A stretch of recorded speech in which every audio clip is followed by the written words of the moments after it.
လာမင်းရဲ့ကိုမဲ့ချင်နဲ့အိမ်မဲ့ရဲ့ညာတွေတညမှရောက်မလာဘူးရောင်ရောင်ပြီးကိုခေါ်နေမိတယ်ဖြတ်တန်းလာတဲ့အရေးကလေးဟာနေဆုံးအားလုံးပြေဆုံးသွားမယ်ရင်မအားတတော်တဲ့ခုလိုအပ်နေလို့မင်းကိုဝေးရင်စိတ်နဲ့ကြာလာတယ်တကယ်ကိုအထီးချမ်းတဲ့နေ့တွေကိုသိလွားနေတဲ့ညတွေ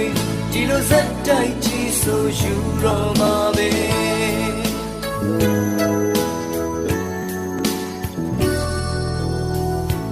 ညာခဲ့ဘူးကောအတလုံးမှာချစ်လာတာတယောက်တည်းပါမင်းကိုခဏမှမခွဲနိုင်ဘူးပြစ်စင်နေခဲ့တဲ့အနာဂတ်အတွက်လက်တွဲဖို့အချစ်ဆုံးနဲ့သွားမယ်ဆုံးဖြတ်ထားသူပါ